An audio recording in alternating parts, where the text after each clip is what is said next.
Do you think Bitcoin will crash into the 90s or 80K area? Has this Bitcoin top at 112K? The key question here is, are Bitcoin whales selling? That's the key, not even the exchanges. What's bigger than the exchanges? Bitcoin whales, like MicroStrategy. You might say MicroStrategy will never sell, but what about BlackRock? BlackRock just sold on Friday, right? They sold lots of Bitcoins on Friday. There are lots of institutions and lots of whales outside of large exchanges, right? And they could be selling. So today's episode, we're going to look into a couple of key evidence of who is selling. Look at this chart. Can you see this chart? This is a very alarming looking chart. Market getting very frothy again. Look at what happened the last couple of times. It got frothy. This is how we can see the whales and what is happening on chain. So basically, that's first breakdown. Who are the buyers and sellers in the market? Most people don't understand this. There are two groups in the markets, right? Usually it's the exchanges that manipulate the market and push prices up or down.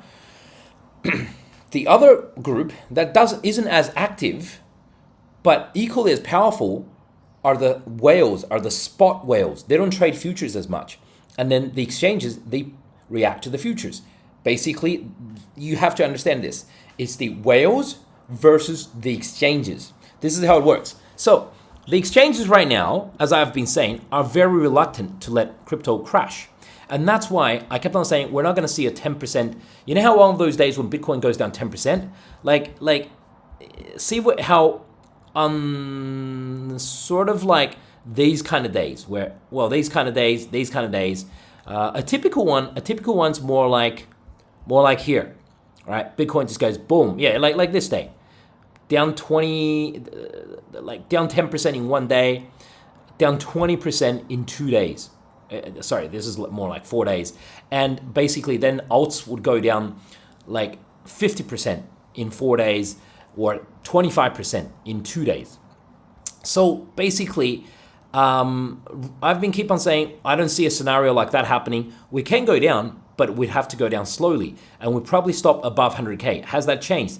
Let's look at it in details now, because the exchanges don't have a reason, don't have any motivation to crash it right now, to make it go down 10, 20% in one day, because the futures funding rate is quite green. It's quite green. That means if the market crashes right now, then it's the exchanges that loses money. The exchanges actually will have to pay out like all the shorts, all the people going short with 20x, 30x, 50x leverage. They'll lose a lot, right? But they're not the only group. They're not the only group in the market. That's important. They're also the whales, like I just showed you guys in that chart.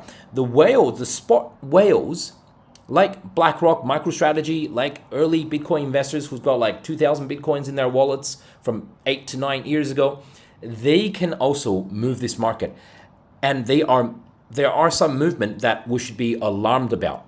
Right. This is like, remember back in December, January, when I said let's go into defensive mode and have at least 50% defensive.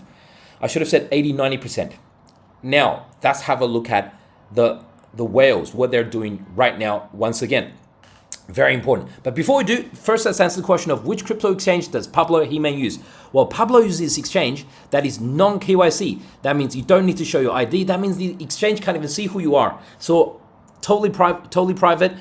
Of course, Americans can use it. I've made this link with them for this great offer, right? Just by depositing, receive up to 200 USDT, trade and win up to 35,000 US dollars. But this offer is only until June 4th, limited time only. So a chance to win a Tesla Model 3, Rolex watch, Apple Vision Pro, Sony, Apple iPhone 16, all these great prizes. Now, if you're watching this on YouTube, then the link is in the description below. The link is in the description below. But if you're watching it on any other platform, such as this one, then basically just click on my profile page, and this is my link tree, the stand link right there, right? And it should be the first deal that pops up right there, Bitunix. Okay, let's get back to the markets. And remember, folks, this deal is only on the Pablo He-Man link. So now, the whales I was talking about are basically people who are as powerful as the exchanges. And this is the first chart we're going to look at. We have a couple of charts on the whales. One thing before we dive in is that I want to point out my previous call was I think we're going to bottom before 100K, above 100K. And then look at this survey. Someone did a survey, and so far, it's been 42% of people say we would bottom in low 100K.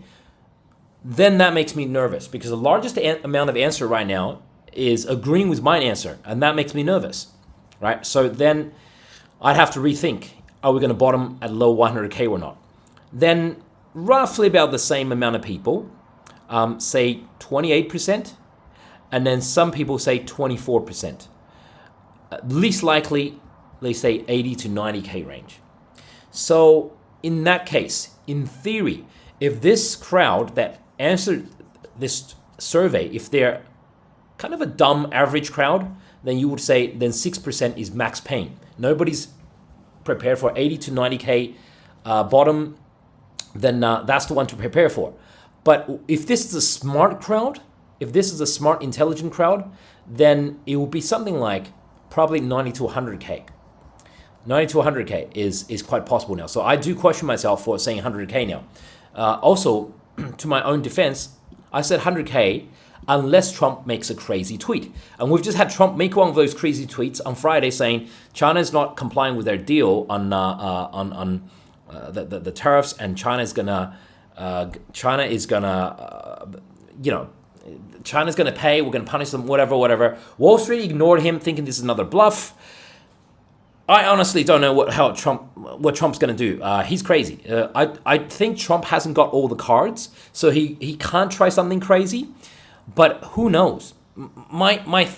He's not as rational as someone like myself. I'm being rational, and I'm saying Trump doesn't have all the cards. I don't think he can start a round two with China right now. But I mean, this is Trump. So I do question if we're gonna bottom at lower 100K. So let's have a look at this chart. This chart is basically the unrealized profits in crypto. Unrealized profits basically usually means that it's when you have a lot of profit in Bitcoin and you don't sell, then people get nervous and the whales start selling. They take profits. So every time when we see, for example, when it's in the red, it means these are unrealized losses. When there are unrealized losses, right, that was the time to buy, around 15, 16K. When there are unrealized profits, like when it spikes up like this, whales immediately goes down because whales start taking profits. Like that literally called the top in Bitcoin. That was around March 2024. This was when Bitcoin was at 74K. Mind you, Bitcoin went sideways, right? Went sideways for like this is like for at least a month or a month and a half before it crashed to like, it was around, went from 74K to like 65K, went sideways before it crashed to like 49K. That was because the Japanese yen reverse carry trade got smashed. Now, see here again, this was December. Even November, it spiked up when Bitcoin hit 90s, and then whales start selling. By the time Bitcoin hit 108K, 109K, there was lots of selling. So every time when this unrealized profit index spikes above 4.5, reach this 5 area, we have this situation. So right now, look, the alarming situation is it spiked up again and dipping. So is it a case of whales selling again, right? So basically we need to watch this situation very closely. But I want to remind folks that after this spiked when Bitcoin was around 97, 98. And then Bitcoin went on for another month going sideways to 109K. This was a mini altcoin season. If you were buying alts around here and then sold around here, that was actually quite profitable, right, if you avoided this pullback.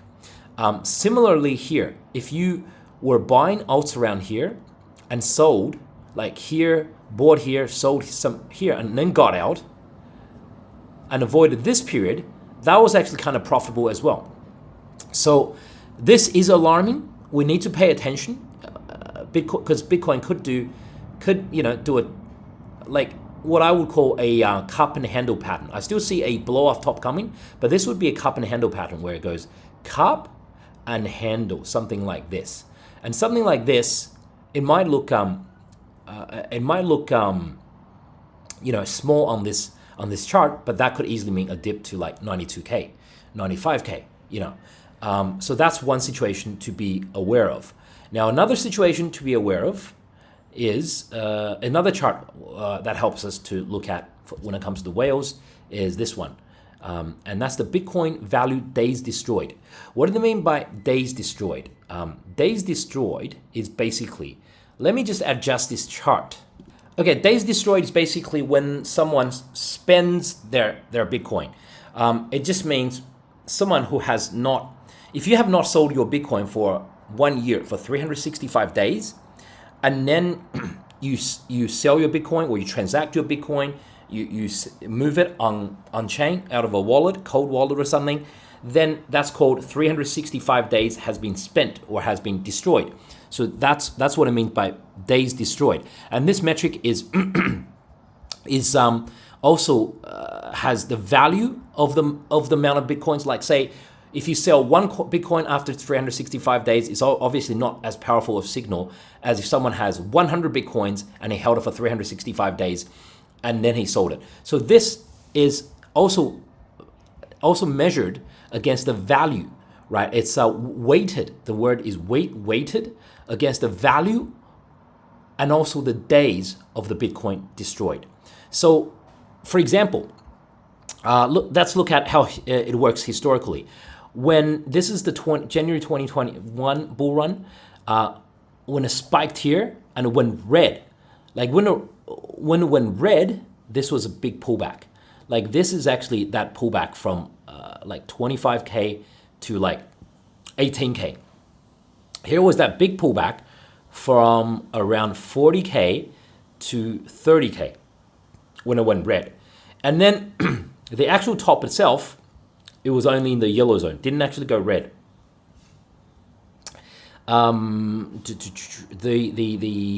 So here, when it shows the green zones, I guess when it shows green, it's actually an okay area to buy. Like, not exactly accurate, but okay area to buy. Yeah, the green zones. Okay, so once again, it went red here in March 24, and that nailed it. That nailed the call perfectly, right? Basically, then we saw this sideways action to around, what was it? Went to 49k because once again, because the Japanese reverse carry trade got dumped. Now, the when it goes yellow like this, it signals a local top. Sometimes these yellow signals we need to be aware of them. The red ones definitely are major signals. So let's have a look at where we are right now. And look, the 109k, 108k top in December and January was when this thing went, let's call it brown, when it went brown. So now, think about the situation we're in right now. This is brown, this is yellow, right? I'm sure you can see. We're still in the yellow zone. We're not in the brown zone yet. In brown zone could give us a local top, or, well, here was when it was in yellow, and it gave us a top here. Here was when it was in brown, and it gave us the top here. Here was when it was in red, and it gave us the peak here. So look, we have seen, this is definitely not red right now, and it's not yellow yet, not brown yet, it's still yellow in the yellow zone. And when it's in this yellow zone, in the past, it's not really a situation to be scared about. Like here it's in the yellow zone, I had a small pullback. But here was the 69k top, and it was actually only in the yellow zone. The 64k top was in the brown zone. So what can we say about this area right here after we've gone through both charts, both of these two charts? What I would say is there are risks creeping in of some whales selling. we'd have to be careful and watch it for now. But it's not alarm territory right now just yet. It's not like in December when I said very clearly, I said the bullish momentum in Bitcoin and Ethereum has stopped. We're seeing some solid whale selling activities on chain, and that's played defensive at least 50%. I should have said 90%. Right now, this is a warning shot across the bow, but I would say there's still a chance we bottom before 100K, although I think probably something like mid to upper 90s, like 95 to 97K seems like probably more realistic. But you don't have to believe me. You don't have to believe anybody. Best things probably to do is the dollar cost average in, where when we get to 103K dollar cost average, I'm doing some dollar cost averaging in, and when it gets to 100 and if it gets to 97K, 95K, I'll buy some more. And but which coins to buy, which altcoins to buy? If you're buying Bitcoin, that's fine. Which altcoins? I'll do that in my next episode. Catch you guys next time.